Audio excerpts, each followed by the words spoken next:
Thank you all for coming. This is my first visit to the new center. Yeah, okay, good. You all have been here before, all of you?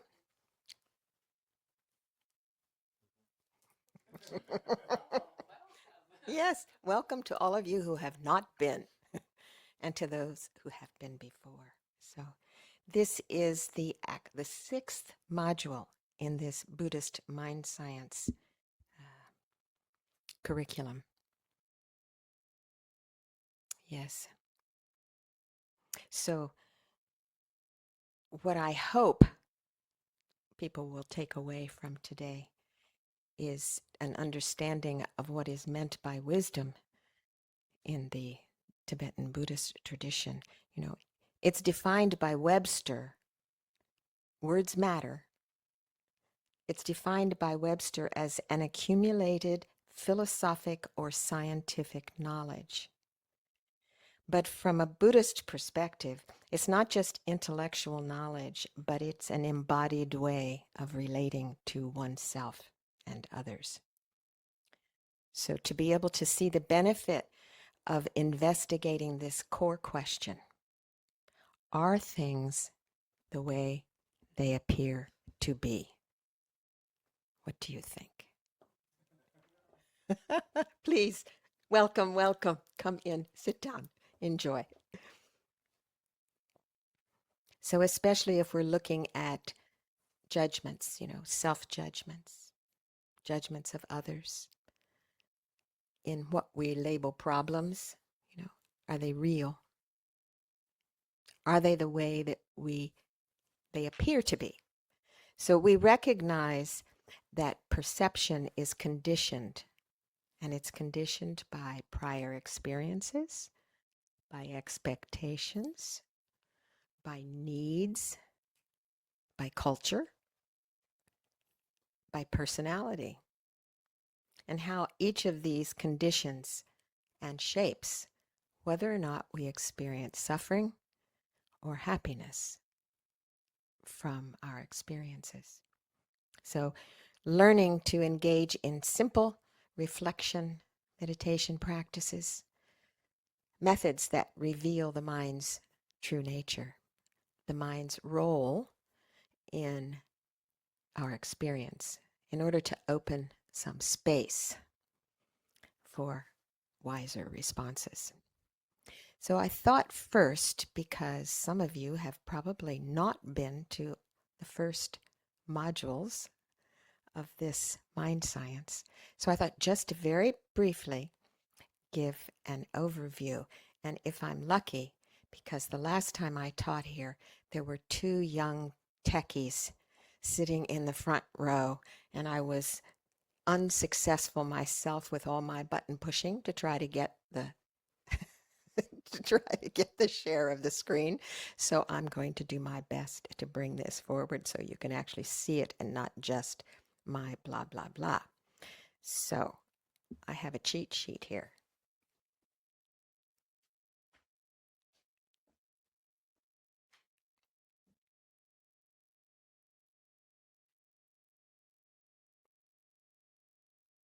First that, then that, then that.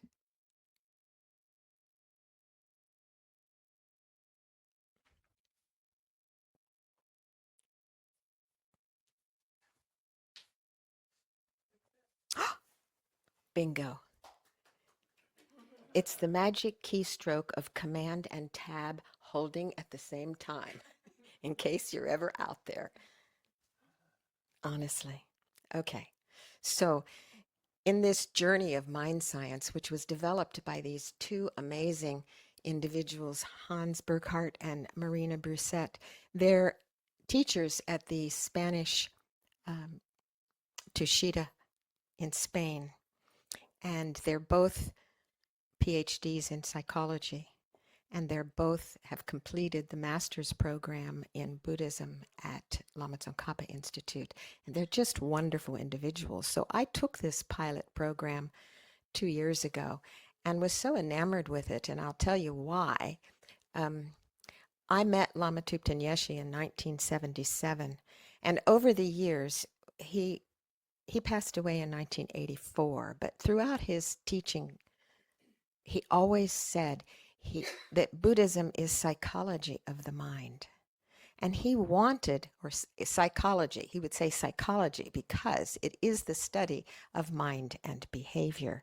And he really wanted Buddhist philosophy to be taught to Westerners in a scientific manner, to be able to, not as Tibetans or as Chinese or as Japanese or as any of the other cultures, but American, or English, for English speaking students, to have it be taught in a way that was understood without all of the extras. So for me, he called it universal education. Universal education for happiness. This is what we all want. We all want to be happy. How do we get it? So I was very happy to see this curriculum, and I've taught the first 3 modules, just recently taught the third one in Santa Fe, and now we're jumping to 6. Doesn't matter. Each one is a standalone, and in the journey, look at that. The very first module that we taught was cultivating lasting happiness. To understand happiness and where it comes from, if lasting happiness is possible, we ask that question. Is it? I see some yeses, maybe some skeptics. But Buddhism, when the Buddha awakened and gave his first teaching, he gave the teaching on what was called the Four Noble Truths. And he said, suffering exists. There is suffering, and it has a cause.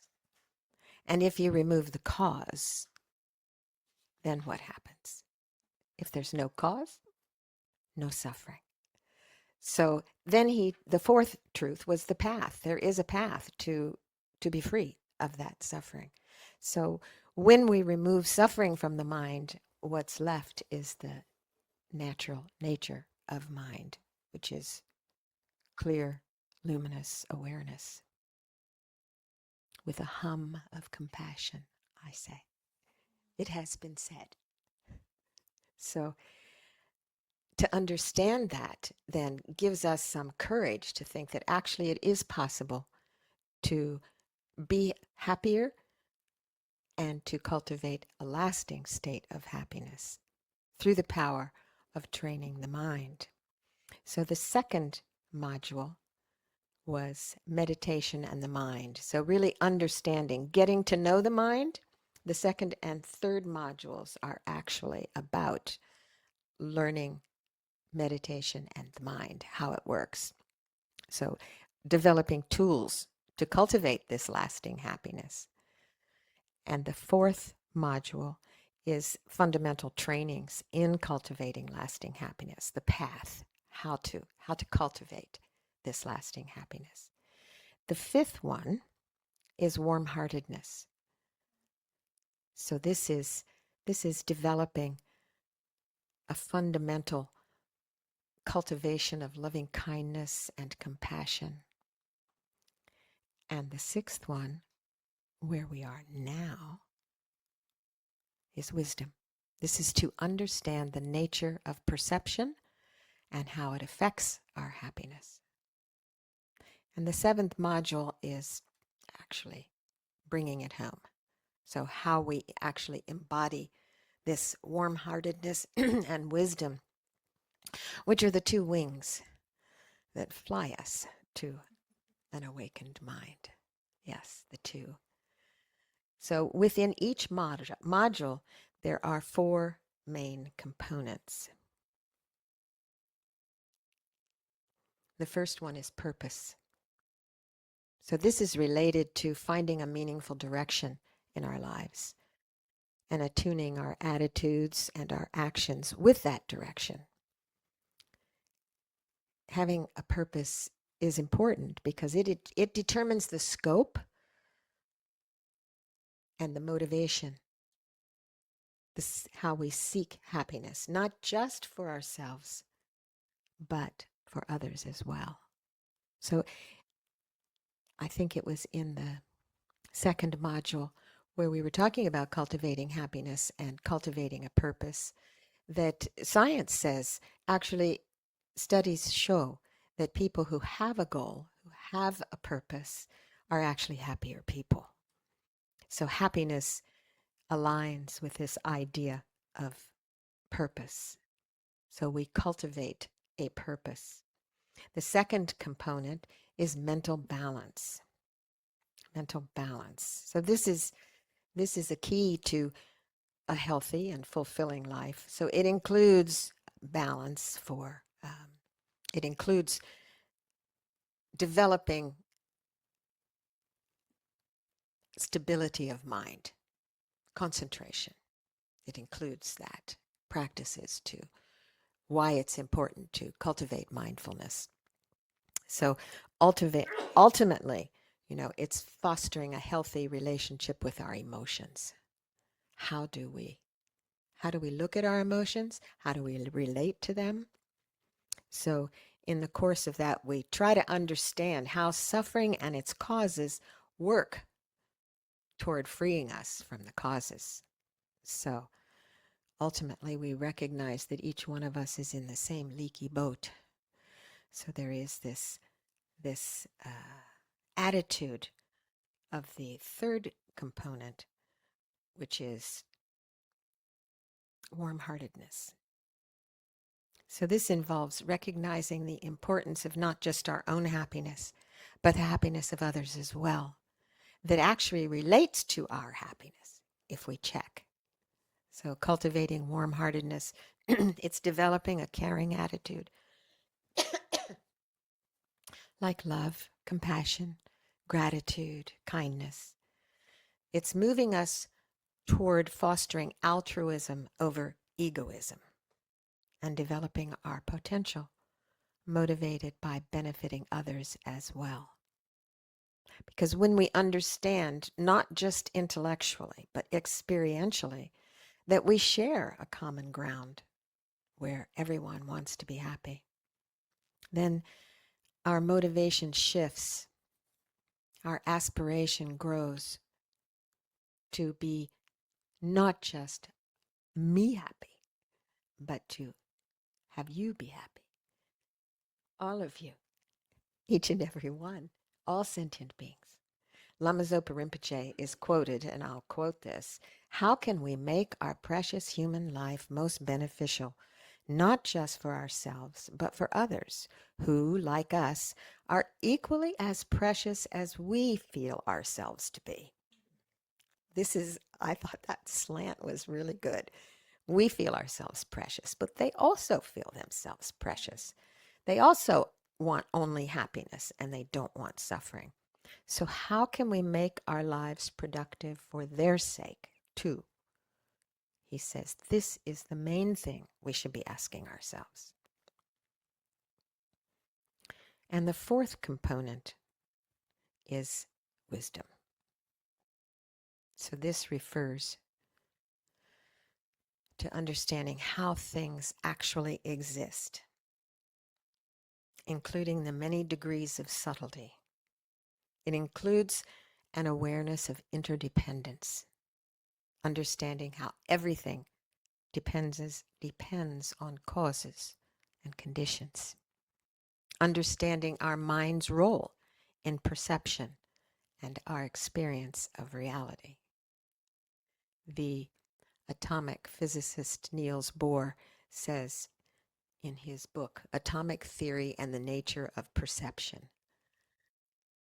You might be surprised that I was reading that book, but in fact, I was looking over the shoulder of Keith, who was reading that book. And I just glanced at this sentence and I said, oh, amazing.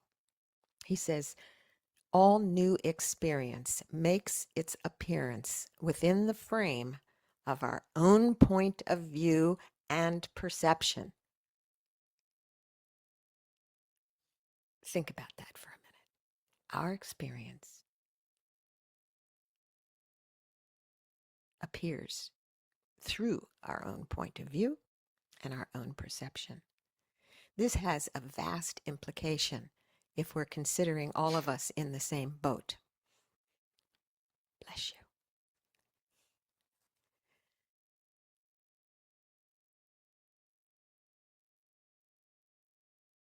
Because, as we will see, as we look really into the nature of our mind and what we perceive, that every single person has their own point of view and their own perception. Question is, where's reality?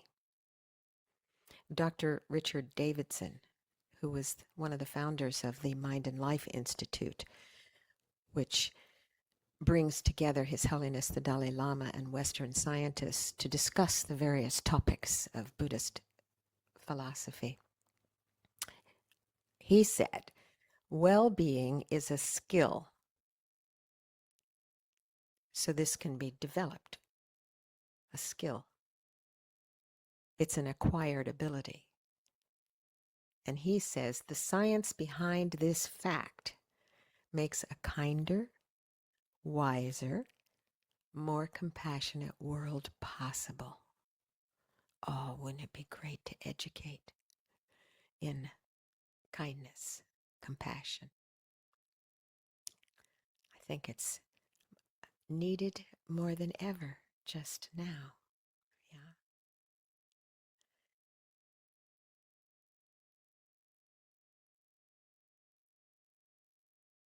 So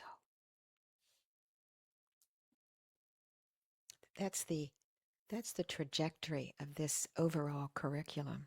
So having all of these four: purpose, warm-heartedness, mental balance, and wisdom. If you've been studying Tibetan Buddhism in the past, and the nomenclature that one might put on those four, it's to set our motivation, it's to develop stability, concentration, mindfulness, it's to grow our bodhicitta, warm-heartedness, our wish to attain our highest potential for the welfare of all, and wisdom, understanding reality as it is. So I think it's really useful. So we might consider, why are we here today? What brought us to this moment of coming into this particular class on the nature of perception?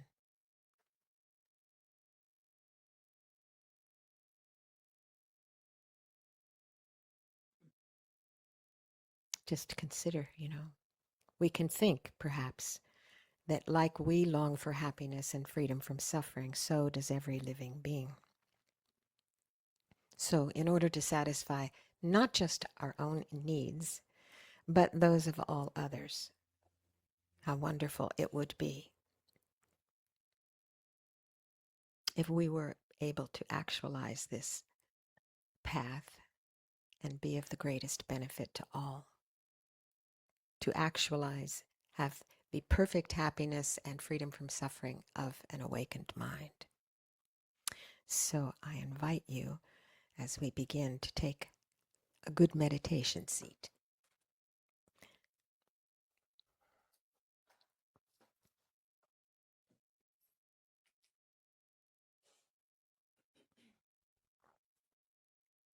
Our posture is the foundation of our meditation, so if we can allow our back to be straight, sometimes it's described as a posture of dignity,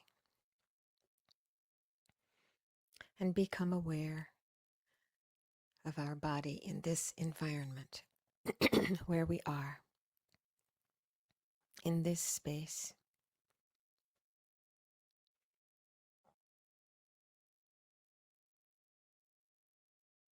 the contact of the chair, the seat.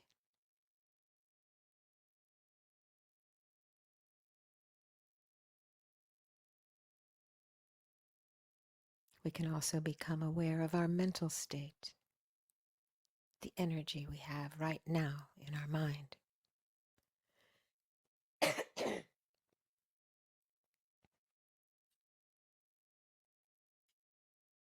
How do we feel? Our emotions or thoughts?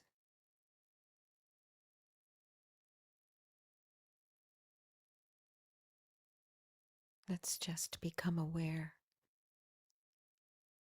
of the moment by moment experience.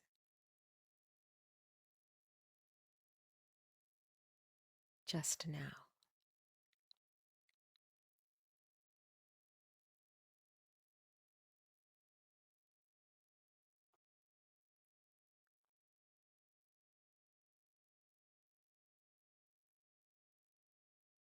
You might become aware now of the sensations of the body breathing.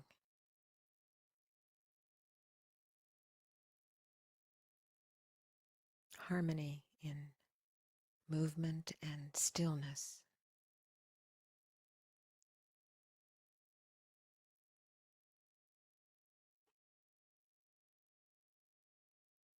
How the belly rises and falls.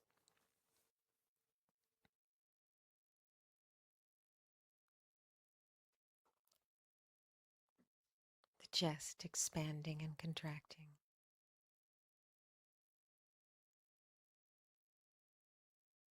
Without any force or impedance. Simply aware of the body breathing.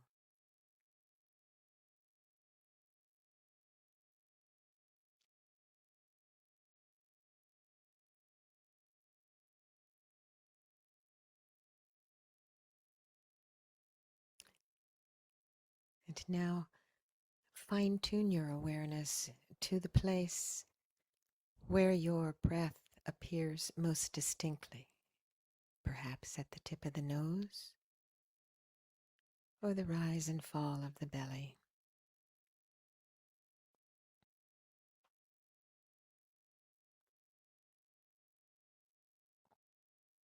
And attend to that place.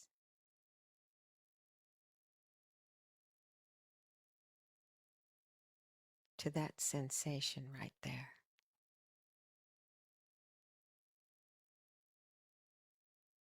Knowing when you breathe in and when you breathe out.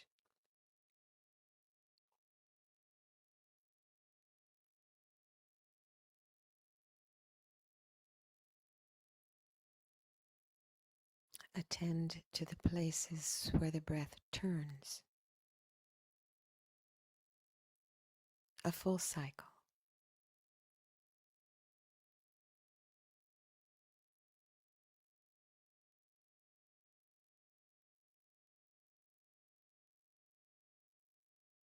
And just be curious for a few minutes.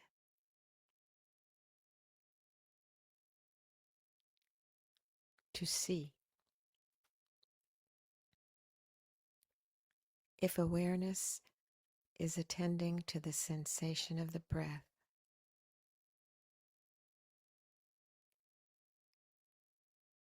There's also around the periphery thoughts, feelings, ideas.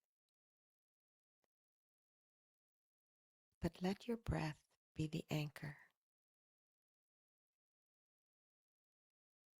And if counting is useful, a full cycle, breathing in and out as one. And if you reach 10 cycles, begin again.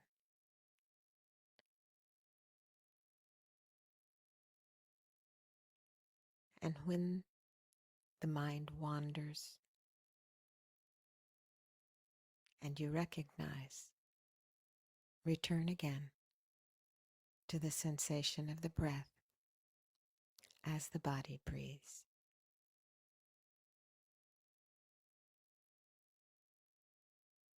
for 3 minutes. We'll stay right there. Just the breath.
So, when you're ready, you can open your eyes, come back in the room. Anybody have any questions or comments before we move on?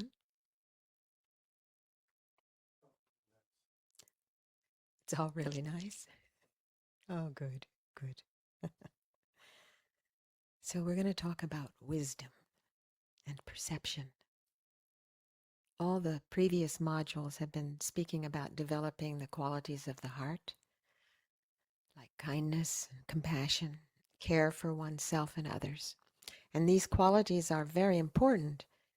And in Buddhism, they're always developed in conjunction with wisdom. Wisdom is understanding how things really are, how our mind works, how we experience happiness and suffering, and how we relate to others and ourselves. It's understanding how the mind fabricates its experience of the world.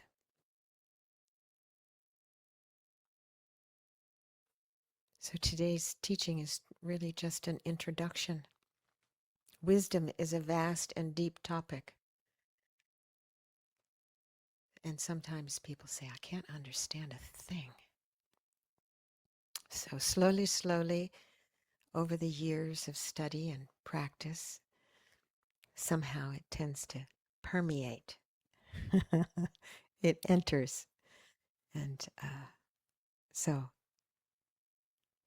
we'll dip our toes to allow the essential points to unfold and just recognize, okay, I'm just here to learn, explore. And please feel free to ask a question anytime if something seems, So in Buddhism, wisdom is not only intellectual understanding. Intellectual understanding is helpful, but wisdom goes deeper. It affects how we see situations, how we see others, how we see ourselves, and how we respond to life. And it takes time. It's something that is slowly realized over time, through experience, through reflection, through practice. There's no rush.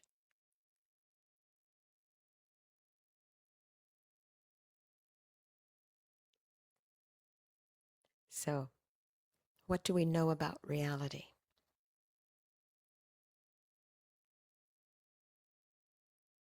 What would you say is the definition of reality?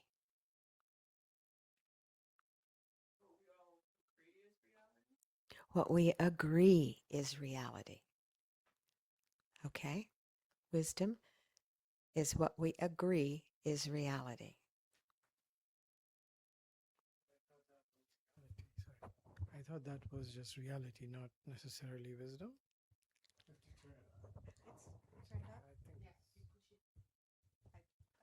I thought it's turned on. Yeah, I thought. Say it again, please. Okay, I thought when you asked what was reality, our common perception or agreement, that's reality, but that's not necessarily wisdom. Okay, good, good, good, good. Yes. So, true. So it's interesting to note that the definition of reality, Webster's definition of reality, is, and I'll read it exactly, the state of being real.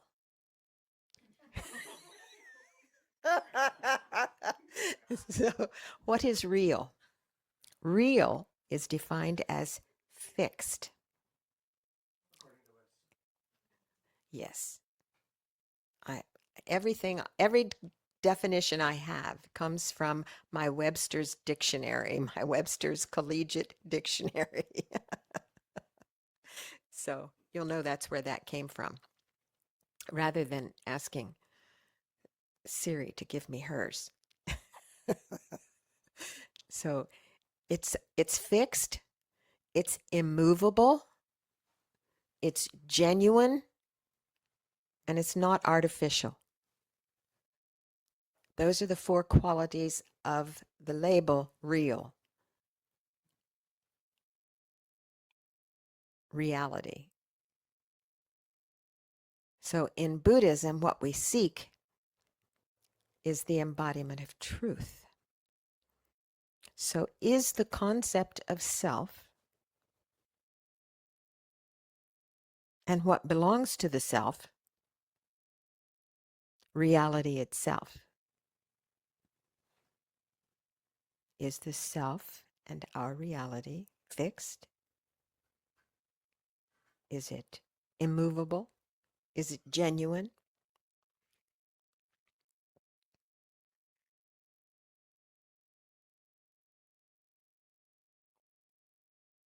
So mm, this is what we're exploring,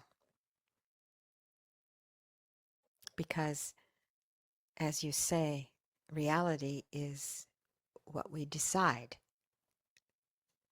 is real. Conventional reality, maybe you could say. A convention. I did look that up, and I can't tell you exactly what it is, but it's something that people agree on. It's like this.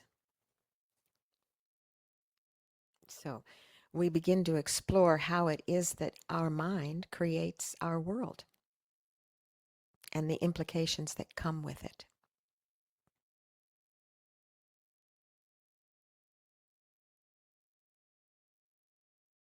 I think it was William James that said, "That to which we attend in the moment becomes our reality."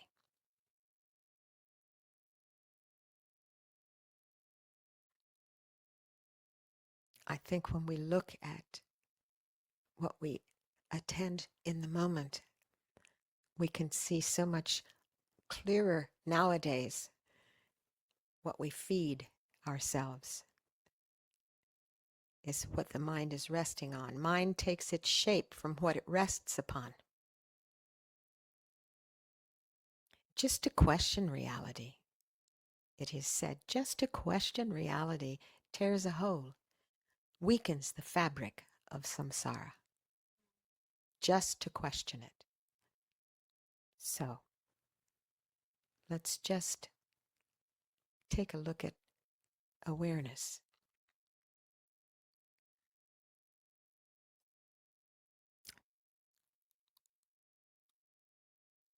So, let's just sit again and settle into a stable,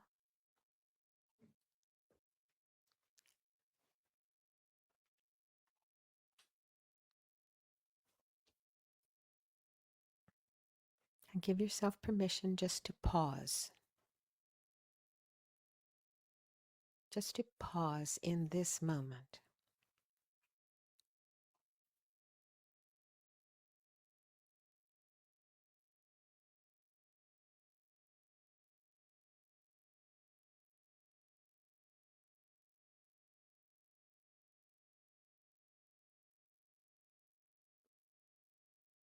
And rest in what we might label momentary present awareness.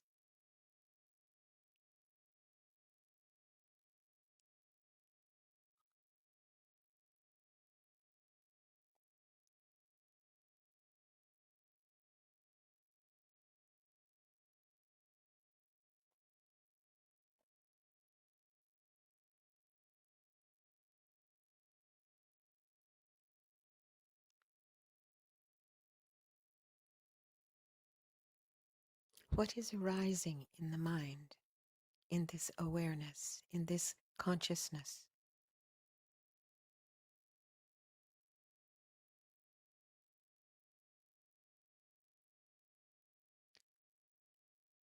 Without grasping, simply out of curiosity, to be resting in the present moment, allowing appearances to appear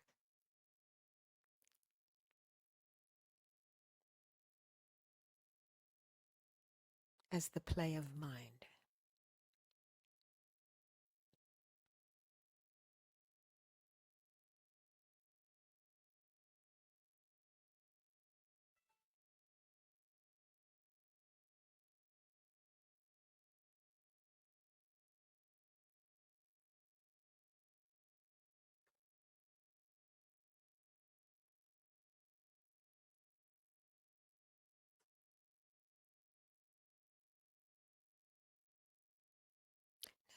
Gently bring your awareness to something very simple. All of us want to be happy.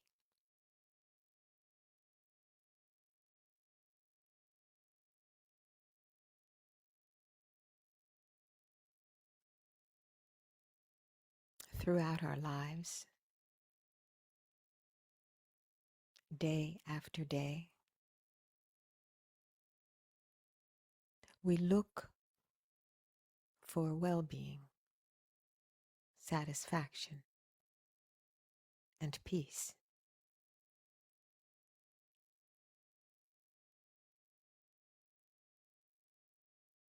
It's not something we're consciously thinking of, but it's very natural. instinctive.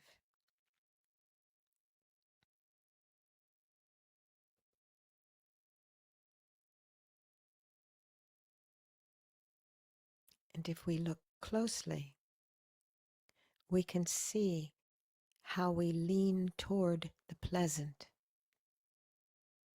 and away from the unpleasant.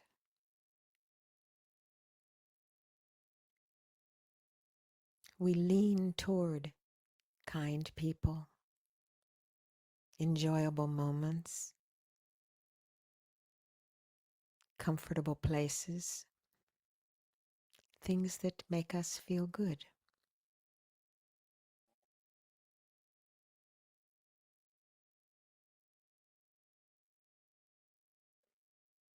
And this, if we look deeply, we can see that this wish for happiness is not for ourselves alone. If we think of someone we love, a person or an animal, when we bring them to mind, we naturally wish for them to be happy, to be well.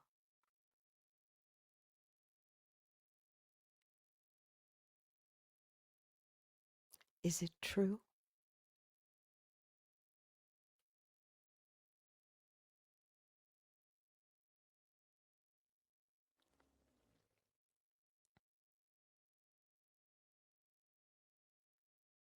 Think of different people in your life for whom you care, or a pet. When you bring them to mind,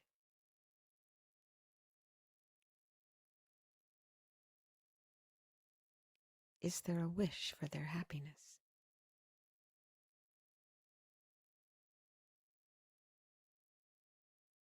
And when we look honestly at our own experience, we can see that even though we try very hard to be happy, we don't always succeed. Happiness defined is a state of well-being, contentment, ease of mind, satisfaction. And even when we seek happiness, sometimes we meet difficulties, disappointments, and actual suffering.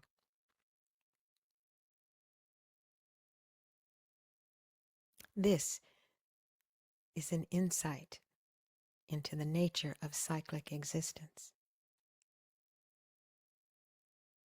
We don't get what we want, we get what we don't want, and we lose what we love.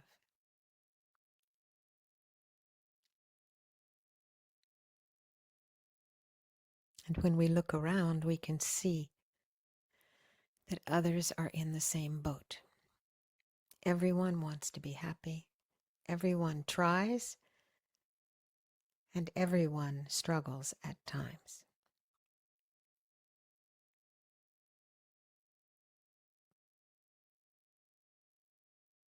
We have this shared humanity that just like me, you want to be happy.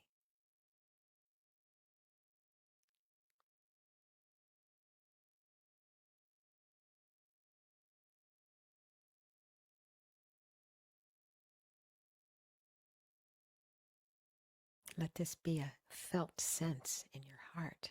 Wow. Doesn't matter who it is, just like me. They don't want to suffer. They want to be happy.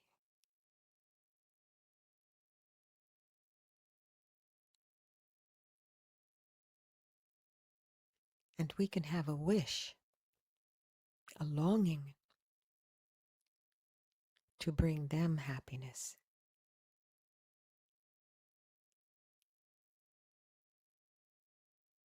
However, we realize that actually we can't make them happy. Happiness is in the mind.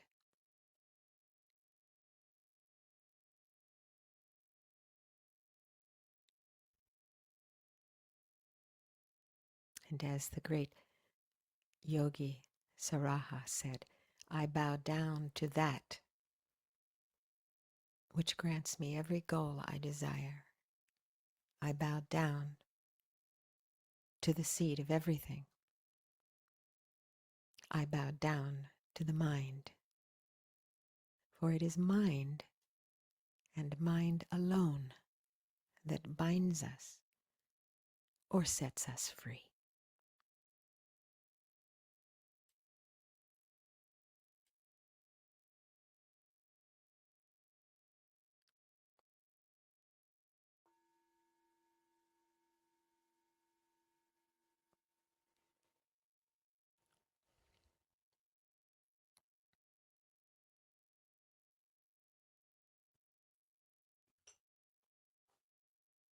Is it true?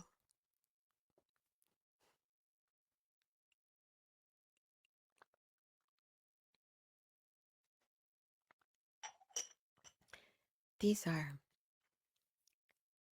meditations to investigate, to explore, to examine, to analyze. That's what Buddha told his disciples. He said, don't take what I say as truth. You must investigate. You must explore. You must analyze how the mind fabricates its experience of the world until you have no doubt in your heart. Until we can see that the happiness isn't coming from out there.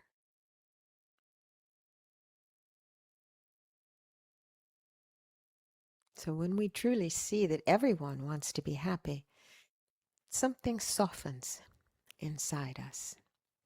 Even those for whom we have disdain, if we are able to pause and think, oh, just like me, they want to be happy. They don't want to suffer. So somehow the rock of disliking softens a little bit. And instead, it is wisdom that helps us to understand that happiness does not mean that everyone gets what they want.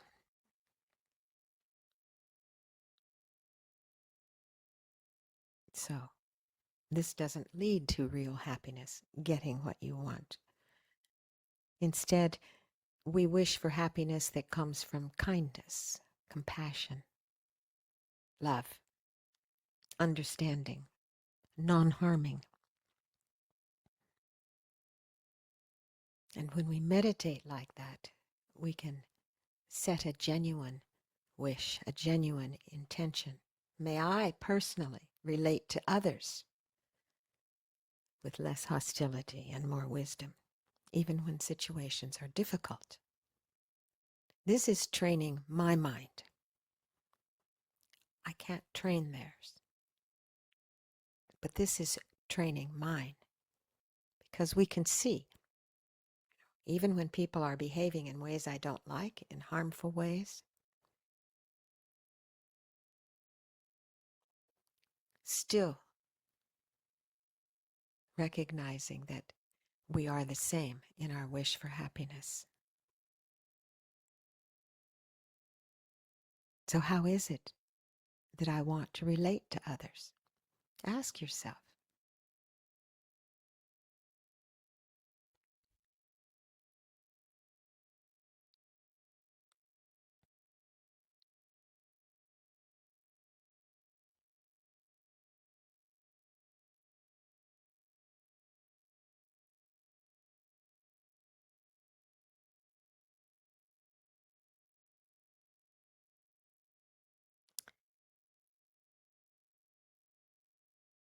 So we've reached a place where we could take a brief break a little self-care, a little stand up and stretch.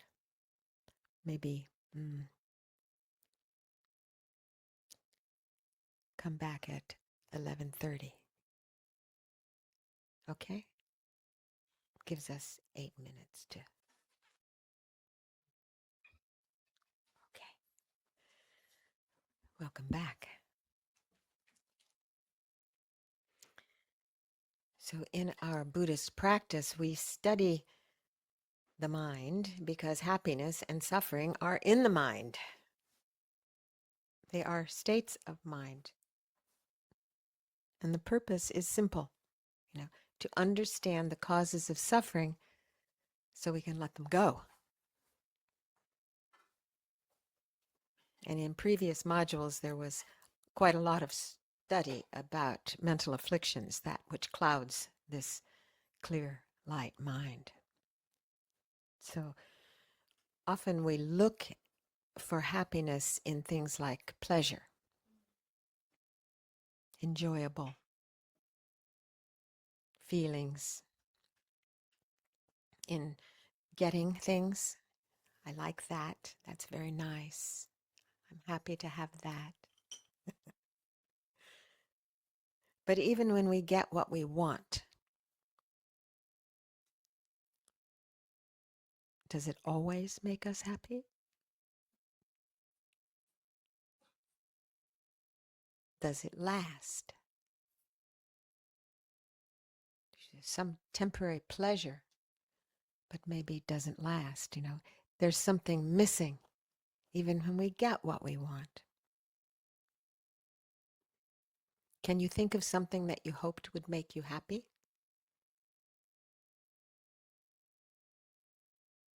That you thought would make you happy? And perhaps you got it, that thing?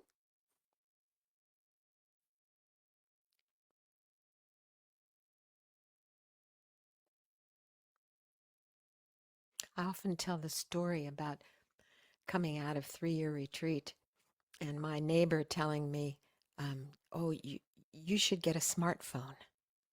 This was in 2014. I had a flip phone in 2010. Coming out of retreat 2014, I had this. So she said, you can get on my plan and you can get a smartphone. And I said, I don't think I want a smartphone because, I don't think I want to be carrying around my email. But she convinced me. And so I got a smartphone. And so the box, I have the box. I open the box. It's a nice apple. Take it out of the box. And I was feeling kind of excited about it. Happy, we could say. And then I couldn't figure out how to turn it on. So, and then we all know how our relationship with our devices changes over the years, has changed since they first became our very best friend.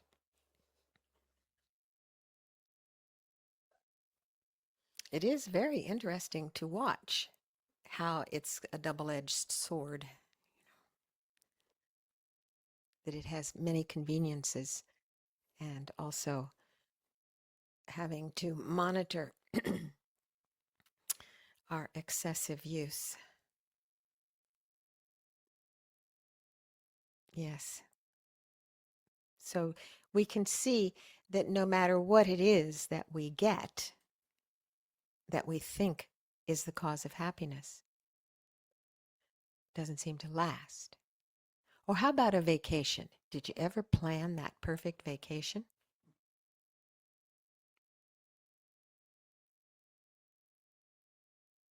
The brochure looked very different from the reality. And then how do we deal with that when the rubber didn't meet the road? Or we're in this idyllic place that is so fantastic and we're enjoying it so much. that we spend so much time trying to figure out how we might extend the time, that we fail to be present in the beauty where we are. It's to look at, but we rarely do. We rarely do. We take what's appearing as reality. So, according to Buddhism, the main cause of suffering is not seeing things clearly, it's misunderstanding how the mind experiences it. His Holiness the Dalai Lama calls it misknowing. We think we know, but we have it wrong. And because we misunderstand the cause of suffering, we sometimes act in ways that actually increases it. And wisdom, understanding reality, how it exists, as it grows, then our confusion naturally decreases. So I'm going to try one more time to do this. A magic.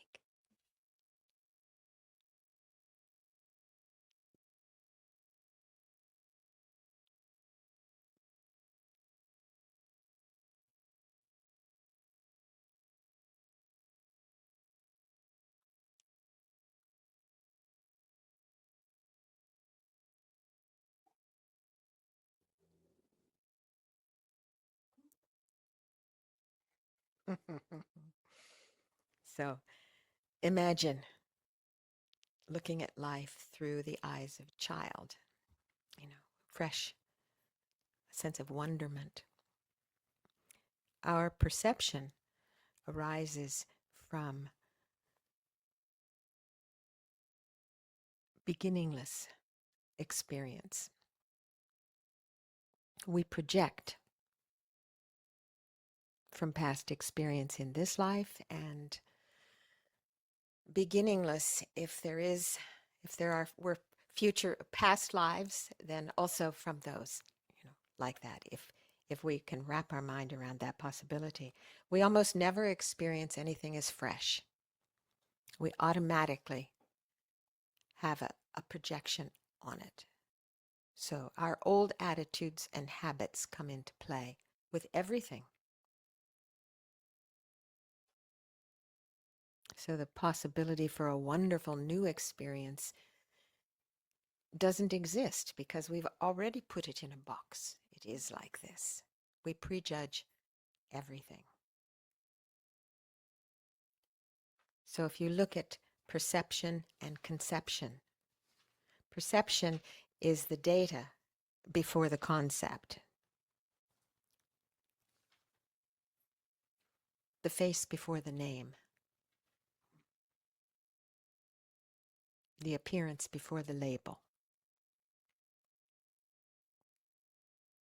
So if we look at that, then conception fleshes it out. If you look at this cup, so actually its shape and color is what the eye sees, shape and color. But we perceive this with our labels as a cup because we have been told this is a cup. That's how we communicate. And it's a china cup, and it's my grandmother's antique cup. And I received it just before her passing. So now it becomes more and more and more precious. So when someone bumps my hand and I drop the cup and the cup shatters, then the degree of suffering is in direct proportion to the strength of our grasping.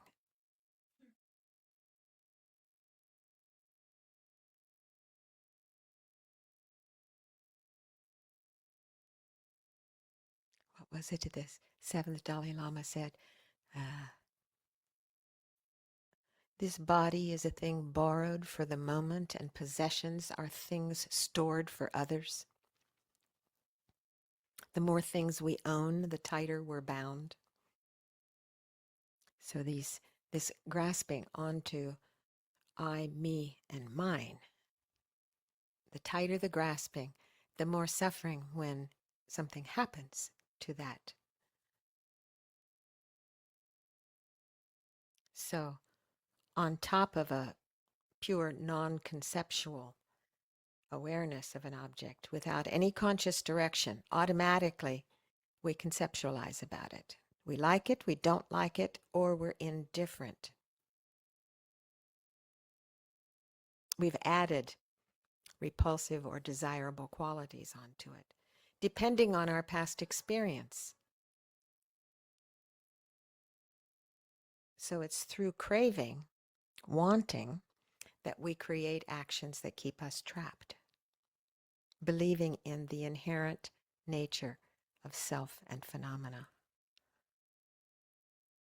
So this actually takes us to the 12 links of interdependence. I'm not going to go deeply into that, but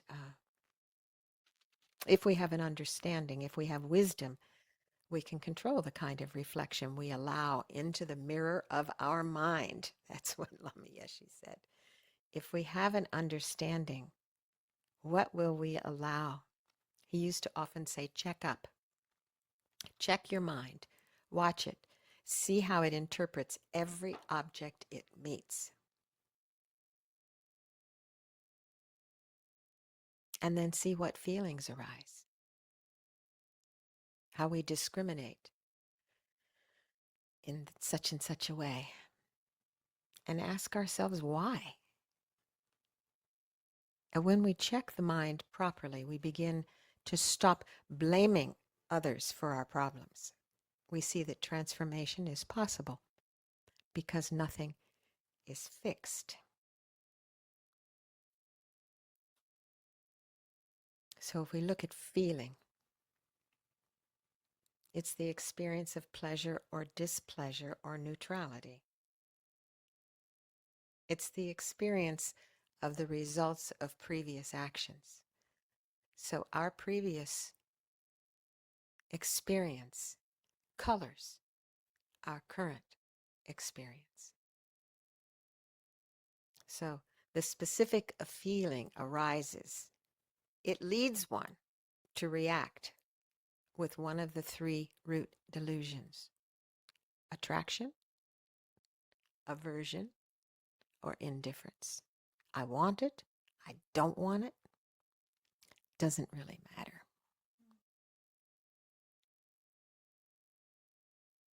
And then on top of that, our attention is a conscious mental factor which holds this particular character of the object.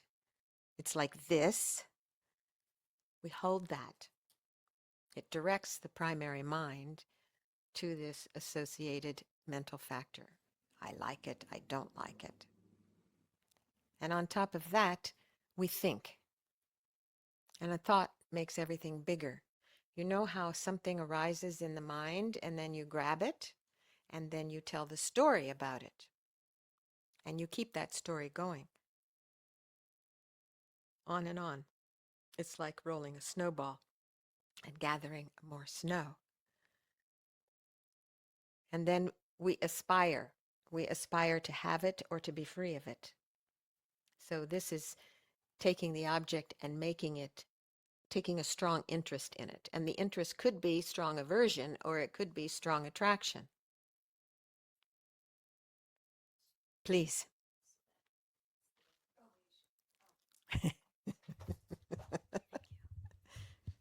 So then is the recommendation neutrality What is the recommendation? towards an external object?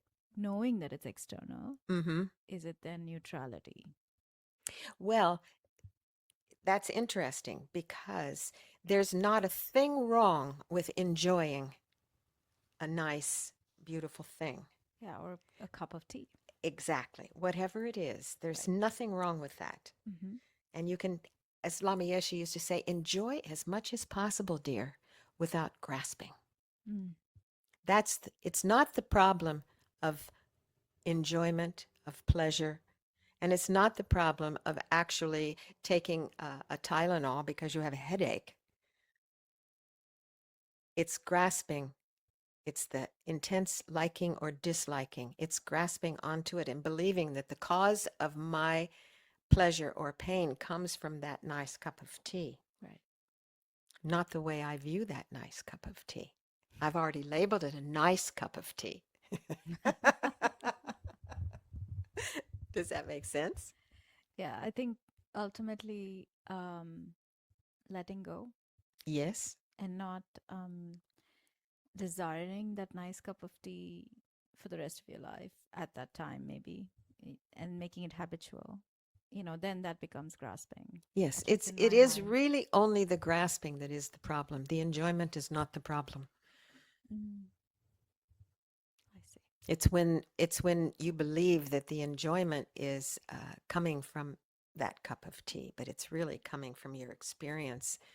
Some people might have that cup of tea and not enjoy it. Mm-hmm.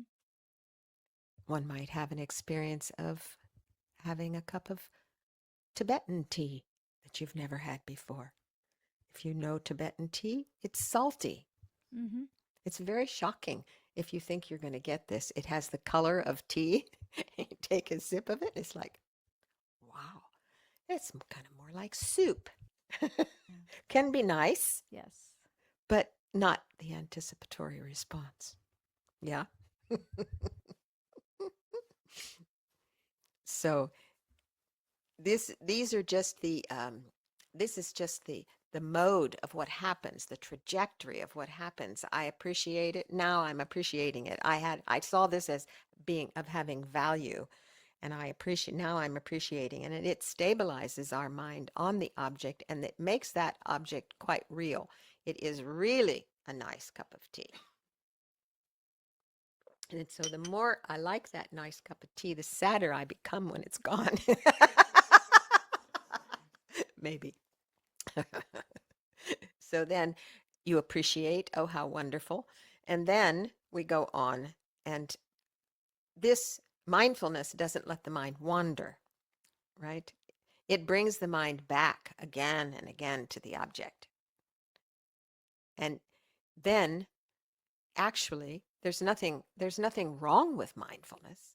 We need mindfulness, and mindfulness actually brings us to meditative concentration. So through the mindfulness process of remembering the object, returning to it when it's lost, we can develop a sustained period of concentration and have the ability to completely focus on an object, which is not just placement meditation. When we are in the process of analyzing how things appear, then there's analytical meditation. It's not just placement meditation. I kind of call it the meditation sandwich. So one stabilizes the mind. When you're going to meditate, you begin by stabilizing the mind. You sit in your posture. You establish your awareness of the present moment through the power of attending to perhaps the breath. And then in that present moment, you do the analysis, whatever it is you're analyzing, whatever step on the path you're trying to bring into your own personal experience, not just an intellectual realization, but an experiential realization. So one does that through analysis, and you come then, oh, aha, wow, yeah, that's true, got it. And then at that point, you stabilize. And that's congruent with science. Neuroscience says 20 seconds on an object either creates a new neural pathway or deepens a previous one. So when you have an understanding, and this is why taking in the good creates then the mind is happy when you take in, oh, even just a small thing. I held the door open for someone, and you saw them. They were kind of shocked, but they were surprised. They were happy. It made you saw it as just something you do. Of course, I'm going to hold the door open for somebody who's coming behind me. But instead, if you pause and you actually recognize the good deed, you're deepening that neural pathway for good deeds and happiness to appear, because it does create happiness in one's own mind when you bring some kind of goodness to someone else. You see that, and it uplifts your spirit. So being able to then hold that, not just mindlessly go through doing good deeds. There's nothing wrong with good deeds, but it is very good to train the mind. This is what we're doing. We're training the mind into the causes of happiness, which is letting go of oneself, holding oneself and what belongs to the self as reality itself, which it is not. So through the power then of holding on to these objects, positive or negative, we have to understand what's positive and what's negative. What is a virtue? What is a non-virtue? What do we call? Who can tell me? What's a virtuous action? Is it always? Is it always a virtuous action if you're generous? I think if there's an expectation of getting something in return, then it is not. Good job. I would hope I wasn't that way. Well, it is true. So actually, the Buddhist definition of a virtuous action is one that brings happiness now and in the future, and vice versa for non-virtue. But therein is also a bit of selfishness, right? Like if you, as in, let's say I give something to the poor, that makes me happy, makes my heart lighter. That's selfishness, is it? No, it's only selfishness if you want them to now really love you for what you've done and hold you in high regard, and you're doing it because you want your friend to see that you're being generous. It's all about the motivation. It's all about the intention. Why am I doing this? Why am I doing But this? if I do it without any expectation, what they do with it doesn't matter to me. It's true. It's really because you are developing a sense of generosity, a sense of kindness and love. And this is what it's what's happening in your mind. If you know that really it's because you want your friend to see you giving, and you get a bigger bill because you don't want them to see that normally you just give that one. So you check. You check. Is it really training my mind in the causes of happiness or not? So.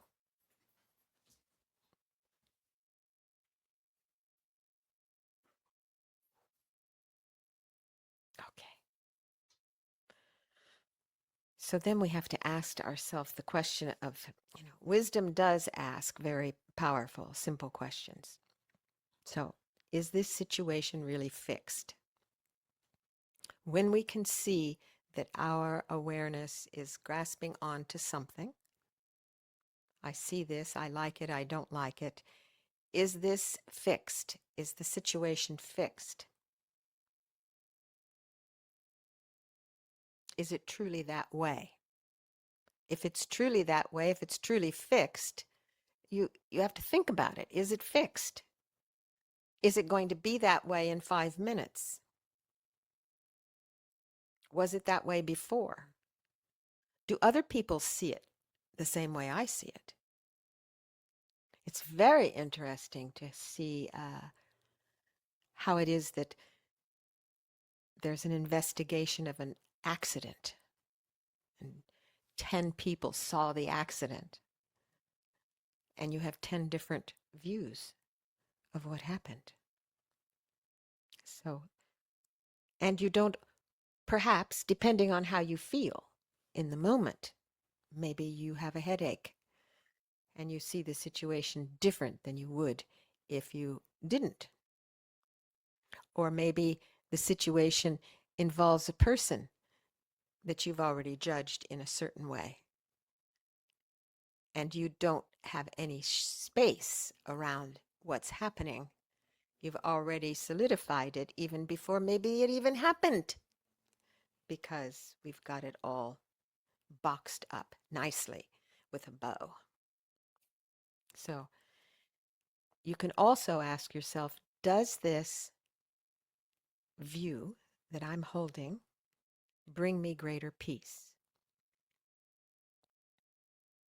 What is the state of my mind?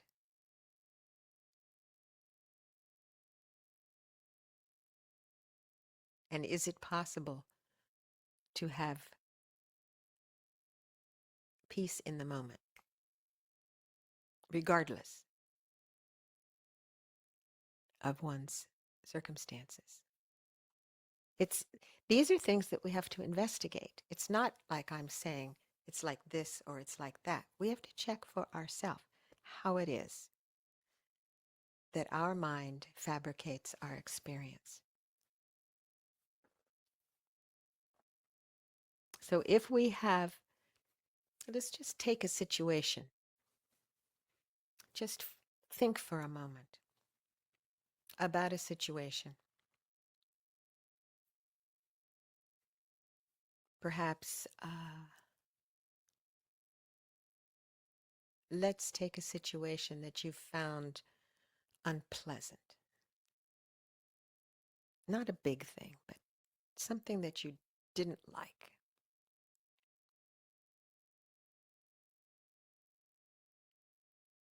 It appears a certain way.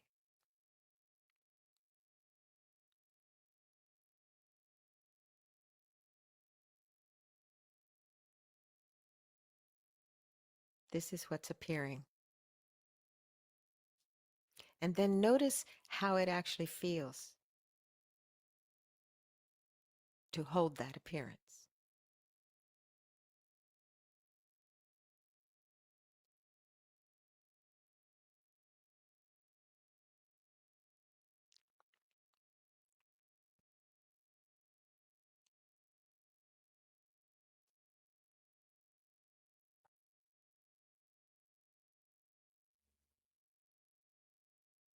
Do you see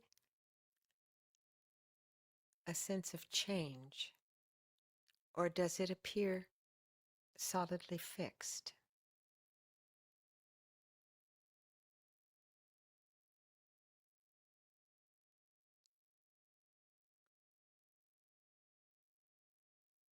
And when it changes, if it changes, how does that feel?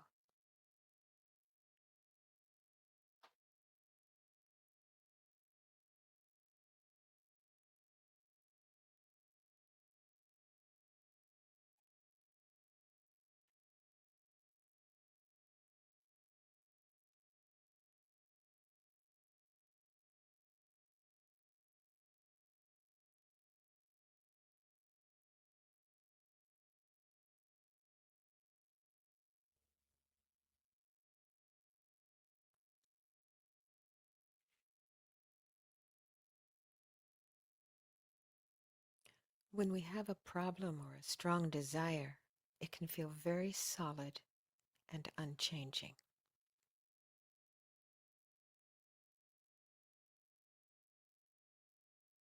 How often do I think about that?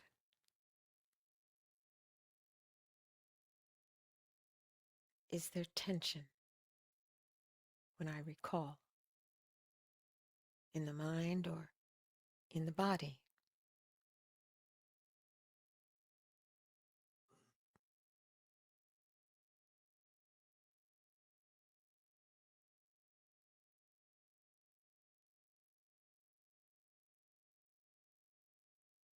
There is often a fixed mental image that appears as the root of my irritation or my obsession or my frustration.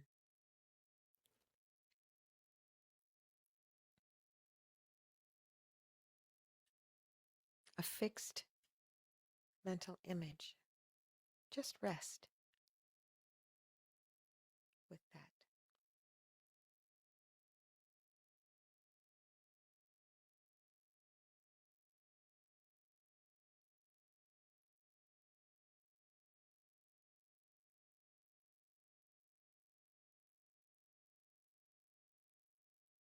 Notice the body when thinking about a problem or desire. Does it feel relaxed or tight?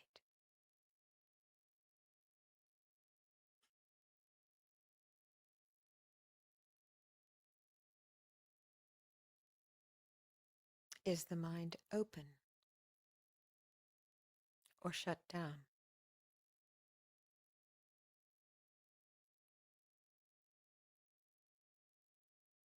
What's happening in the body and mind when I recall this experience?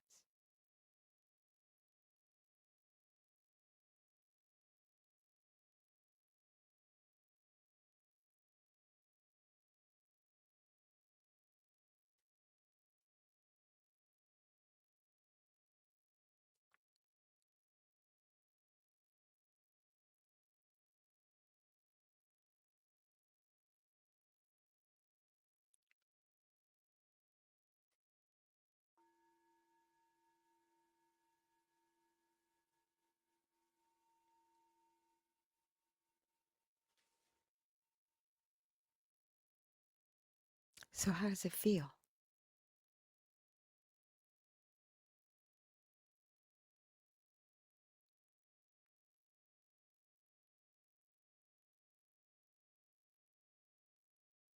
Can you put it into words?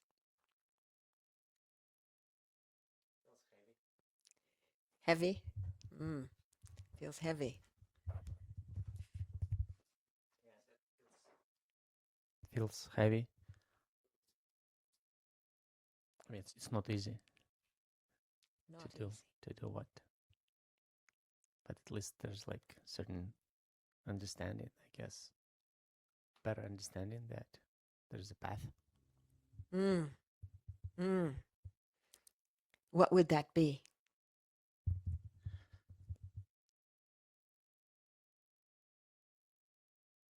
That I guess the whole idea of like grasping to something that I guess for me the challenging part is the happiness. It's like if you find something that makes you happy, then you immediately kind of grasp it. True. And True. that cap example and Tio example, and then like you need to kind of stay away from it and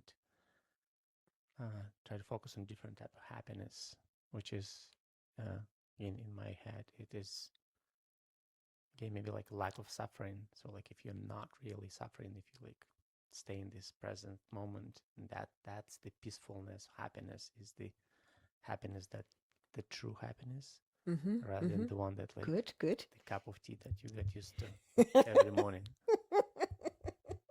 That's right, and there's no cream. Oh. Good. Somebody else. Yes, please. It's interesting. Perceptions vary so much. As Igor, I think Igor said heavy. I said light. I felt very light. And I was asking myself why I felt light. And as I feel heavy, the tightness in my belly increases. As I feel light, there is like just like a sense of freedom in my body. And I think the answer to that was for every difficult situation that I brought to mind, I was able to apply some kind of neutrality to it, and look at it from a different light, from a different perspective. I wish I can do it more, and bring it to the present and potentially in the future. But I was able to see the past in a, I guess, a little bit more positive manner, and that made me feel lighter, I think. Excellent. Yes. That was my observation. Yes. Both observations are excellent because they inform how we will move forward if we can remember. You see, when you have that heavy experience, then grasping creates a heavy experience. So now, maybe as Lama used to say, gently, hold it gently, the thing that you want. Because this is why understanding impermanence is critical, because nothing lasts. And being able to take a situation that we find unpleasant, and Lama used to say, glue on the opposite. See how it is that informed my wisdom, my compassion, my love, my joy. See how being able to soften the heart, soften, open. I often, if I look and I feel something I see that I don't like, I don't want to be happening, then if I grasp onto it as permanent, which typically we do, you see, we assume things are stable and permanent, and this is the way it is. But when we look closely, we can see even in every second, things are changing.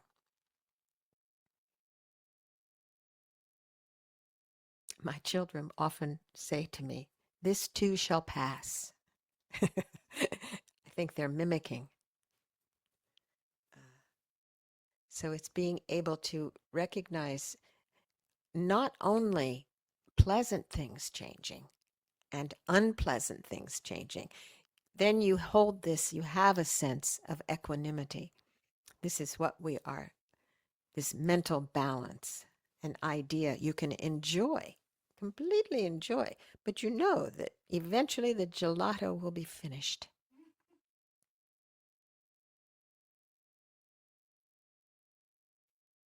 And then the thought may come, maybe I'll get some more. But then you look at your goal, to be a healthy human being. And you let it go. And then you're happy in letting it go. You see, it is this mind training. It is a constant. It's a constant mind training, caring for ourselves and for others. So what is changing right now?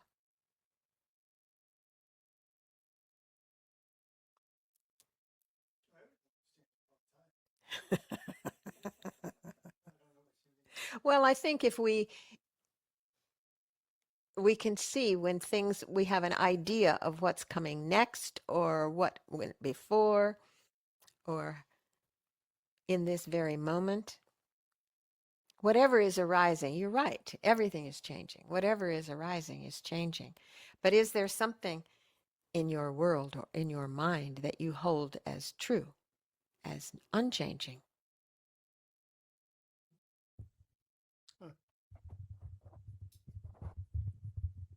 Well, yes, there is an unchanging. No, I don't know at the moment. I was going to say just something, like deeply spiritual, like there's some changing aspect of happiness that I do experience.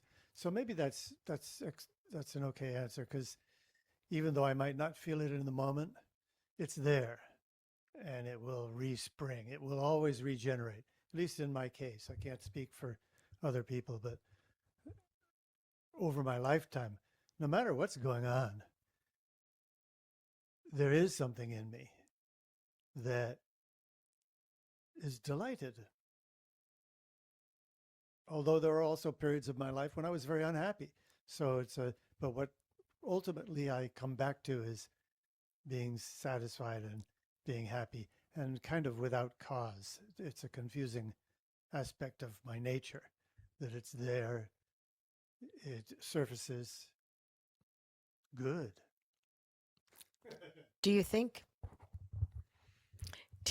that might be the seed that Buddhists speak about when they say Buddha nature? Yeah. You know, the very core quality. Yes, I do. And there's an interesting aspect about it, because when you were saying find a disagreeable situation, oh, I got a huge one in a big period of my life, too big to even talk about. I'll go back to what your question was. Do I think that's the seed of Buddhist? Yes, because when you get to that point of what I'm calling what always resurfaces, it's when everything else is shorn away. So everything which is causing suffering, everything which is causing displeasure, everything related to graspingness, it's all not there. So in a weird sense, it's not happiness that I'm experiencing. It's the lack of all that sadness. Exactly, It's which is isn't that's very good, because isn't that what Buddha said? You know, that's exactly what he said: freedom from suffering. You see, he didn't say you're going to be ecstatic and rapturous, and you know, it's not going to be this. He said, well, the definition of an enlightened mind, an awakened mind, is a mind that is filled with the greatest, most far-reaching love. It's fused with wisdom and compassion. It's completely free of ignorant hatred, ignorant desire, and ignorance itself. It is an unstoppable wellspring of happiness, peace, and contentment, filled with boundless joy, with no limitations to creating beneficial circumstances reflecting that joy. And happiness is available, I think. I think when we say Buddha nature, we're talking about taking a look at what is the real nature of mind. You know, you say suffering's gone. Mind itself is empty, spacious, and pure from the beginning, like the clear blue sky.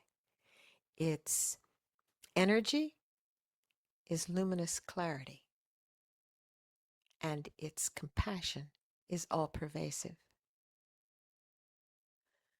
So this clarity that is spontaneous, just turn the light around.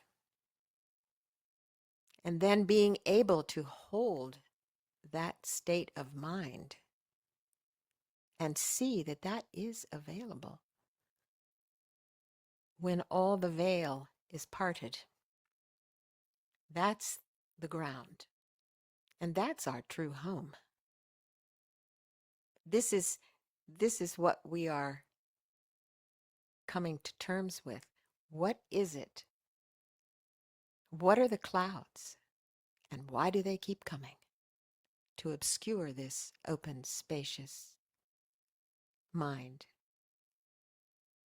What obscures it? So when we can see that the obscuration is impermanent, the only reason it stays is because we grasp it. True?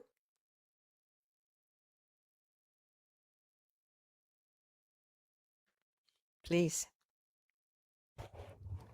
So this may be a rather silly question. It's more practical. Please. So attachment, over-attachment actually lead even to good, pleasurable things causes ultimate suffering because you want to hang on to it and it's going to go. Detachment from unpleasant things helps, right? It helps get you the equanimity that you need to not be over judgmental, be able to. and increase your own personal happiness and changes the way you look at the world. Where the balance, this is a question, it's going to be a little complicated. Forgive me for that. So when we human beings, not over enlightened beings, encounter the world, pain and suffering causes us to be motivated sometimes to effect change. The Buddha went through a painful suffering period to get to enlightenment, which is interesting, isn't right? it? It's actually a necessary paradox, I think, but I may be wrong. So my question is, okay, getting back to this, my question is that suffering, the path of suffering, and the ability to detach is good, but to over detach means I will probably not act to change the circumstances for others who will have to go through that suffering. Yes, that's very brilliant. Yes, that's true. Yes. Yeah. So how do you balance the two? The attachment, detachment, and the ability to act. Well, to quote Master Shantideva, he said, change what you can, accept what you can't, and have the wisdom to know the difference. So how do you, I think we do have to, I think we call that, sometimes they call that spiritual bypassing, where you just, step into the bliss and let the house burn, you know. No, we change what we can. We look with clear eyes, and what we can do, we do. If we can effect a change, we try. We do our best. But the problem that that I have, is now I expect that my effort is going to make a difference. Then it goes back to what the Bhagavad Gita talked about. You just act. Don't get attached to the results. That's exactly right.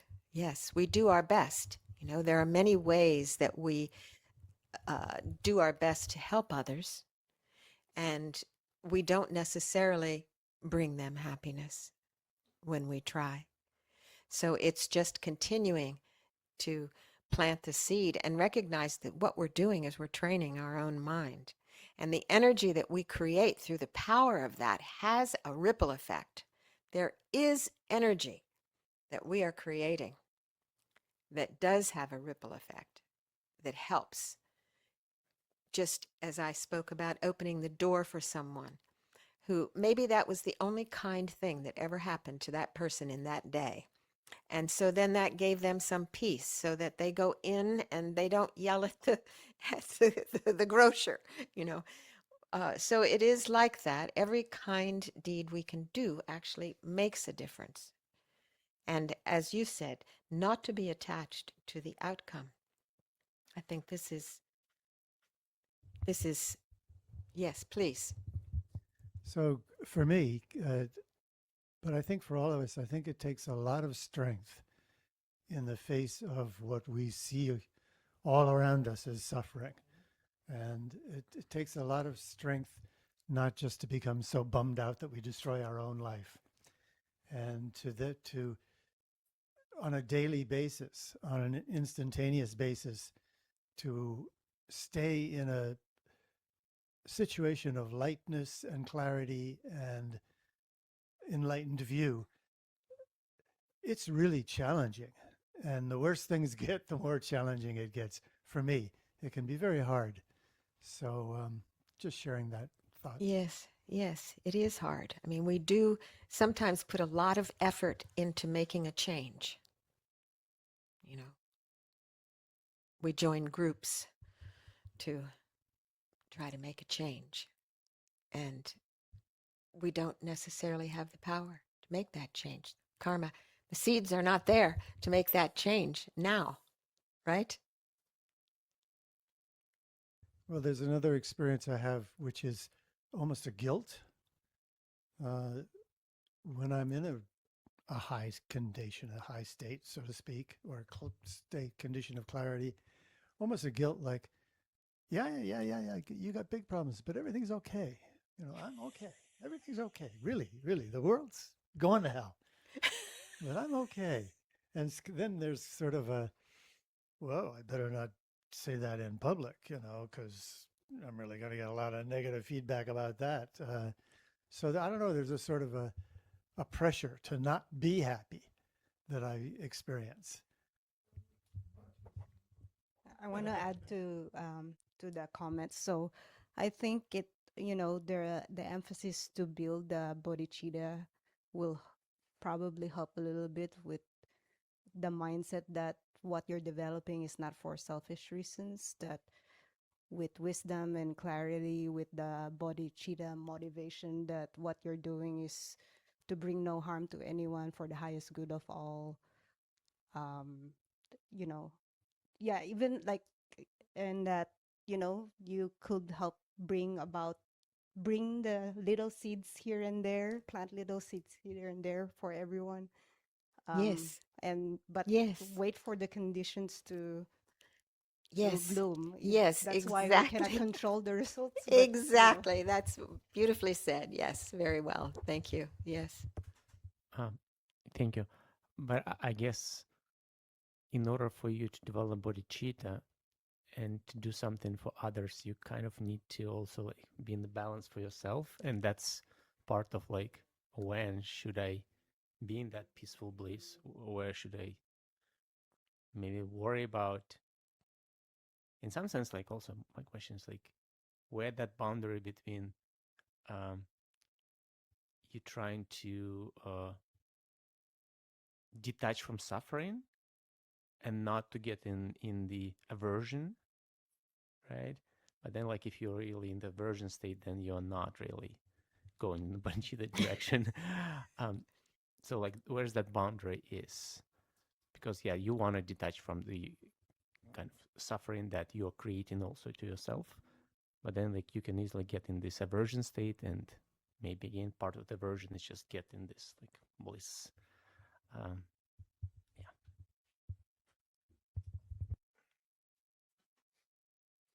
True.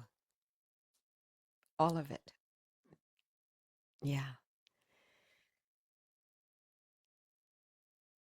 I think that I can speak only for myself, that when I have a peaceful state of mind, then my ability to assess a situation and react or act rather than react, using discerning wisdom, what's going to be the most beneficial thing here? Perhaps it's saying nothing. Whatever it is that is, if my motivation is to be of benefit, I have to include myself. Because if I don't love myself, where's the love that I can give to others? So this emotional balance and warm-heartedness are foundational for wisdom. The meditations that we do in order to grow our own personal love and to give love, absolutely foundational, and also brings great joy to oneself. And it takes time. It takes repetition. We're training a mind that has been resting on perhaps something we'd rather not rest upon. But this is what we're doing. We're finding the causes of suffering and we're eliminating them by not resting on them, by not cultivating them. And through the power of that, when suffering is gone, then the mind that remains is a beautiful mind. And if we have a taste of that, I think everyone has a taste of that if they pause. If there's just a pause and we could think, okay, just standing, gazing across a valley, just that, and stop. Wow. because right there, we're not grasping onto anything. We're not labeling anything. We're just looking at the ocean. Whatever brings you to a space of, and then recognize, is that the true nature of my mind?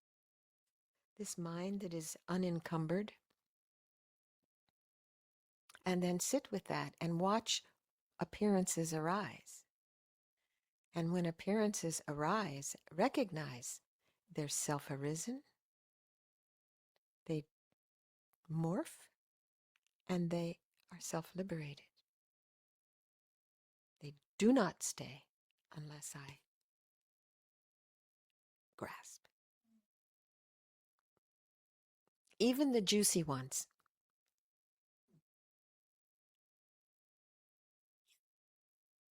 So, we have reached the point of no return. So, I can see that I left a few things out, but maybe next time. So just to think, I'll just give you these 3 to think about this week. Everything is impermanent,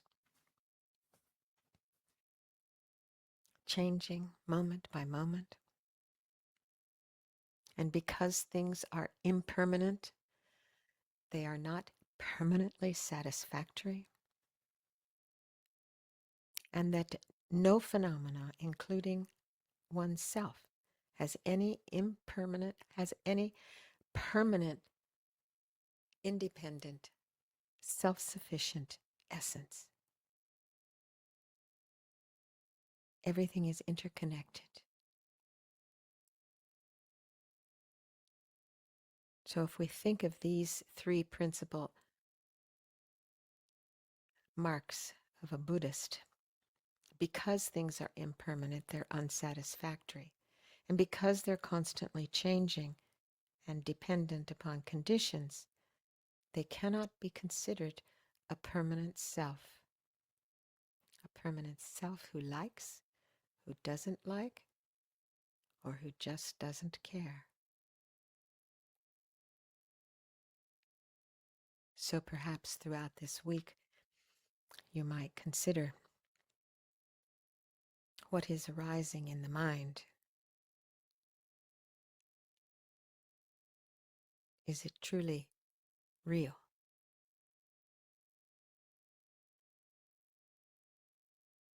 And we can dedicate the energy that we've created here today seeking truth.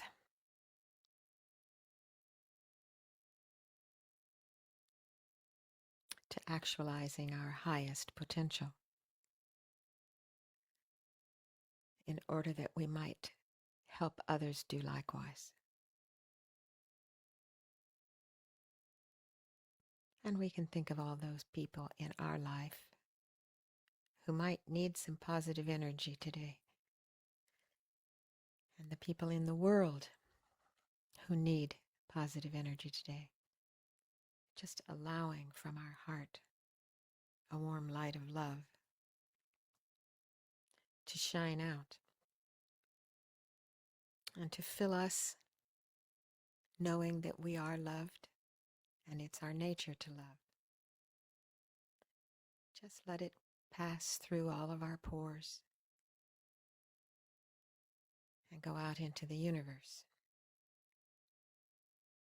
with a wish that all beings may have happiness in all of its causes, be free of suffering in all of its causes, and abide in a state of loving one another, benefiting one another, only helping and never harming.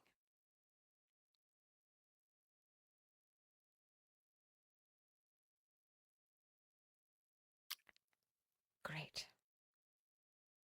Thank you all very much.